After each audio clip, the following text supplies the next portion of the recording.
apprendre une langue étrangère sans se prendre la tête, astuce numéro 22.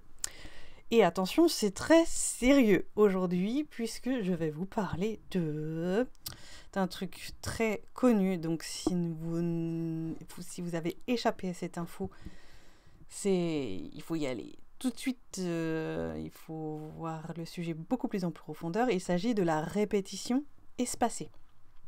Donc c'est quelque chose que j'ai en fait toujours fait plus ou moins naturellement. Vous allez trouver des tas de super vidéos sur internet. Je pense que j'en ai mis une ou deux déjà dans ma playlist Apprendre à merveille. La répétition espacée, c'est simple, c'est quand vous apprenez quelque chose une première fois, vous allez le répéter 5 minutes après, puis 3 quarts d'heure après, puis 2 heures après, puis 8 heures après, puis 48 heures après, puis une semaine après, puis un mois. Donc vous n'avez pas besoin de répéter, enfin bon voilà. Au début, il faut faire des répétitions rapprochées, et puis après, on peut espacer le temps de répétition pour finir par n'avoir presque plus jamais besoin de le répéter, puisque ce sera ancré dans la mémoire à long terme. Je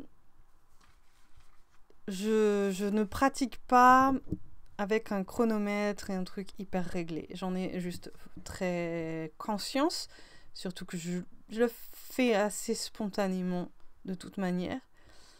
Donc je vais pas refaire, il y a vraiment des super vidéos là-dessus, donc ça me sert à rien là que je le réexplique en long et en large et en travers. Il y a eu des études de fait très précises qui expliquent un peu le meilleur moment pour apprendre. Je pense que c'est toujours bien de s'écouter soi, parce que ça dépend de tellement de choses que c'est pas forcément à la minute près. Voilà. Mais en tout cas, il faut que vous vous y intéressiez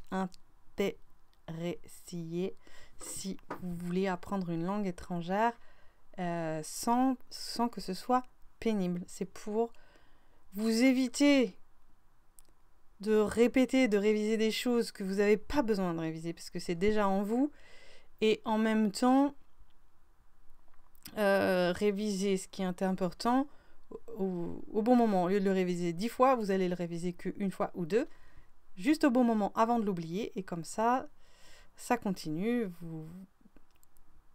Comment dire, voilà, c'est une optimisation de l'apprentissage, mais c'est une optimisation vraiment, on peut difficilement passer à côté.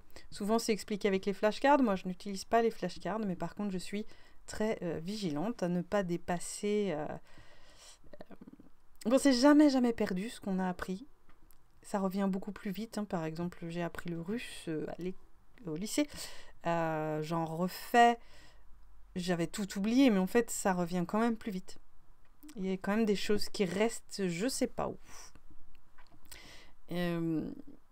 Voilà, bon, ça, je vais pas trop m'étaler sur après toutes les langues. C'est-à-dire qu'on oublie, on n'arrive pas à ressortir, mais il y a des restes. Donc, ne paniquez pas. Si vous abandonnez, surtout, reprenez, et peut-être essayez de reprendre un cran au-dessus à chaque fois pour pas avoir l'impression de patauger dans la semoule. Mais même si vous n'avez pas travaillé une langue depuis des années, n'hésitez pas à la reprendre. Ce que vous avez fait n'est pas complètement perdu. Mais il y a moyen d'éviter ce temps où il faut tout recommencer, en fait, où il faut réapprendre, sans pour autant passer toute sa vie à l'apprentissage. Voilà, je pense que c'était clair. Je vous souhaite une bonne répétition espacée. Surtout, trouvez bien votre propre rythme. N'ayez pas peur de mal apprendre, de faire des erreurs d'apprentissage pour voir ce qui ne fonctionne pas effectivement. Je vais... Pardon, excusez-moi.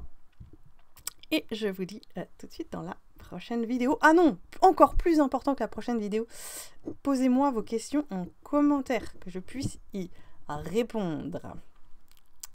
À bientôt.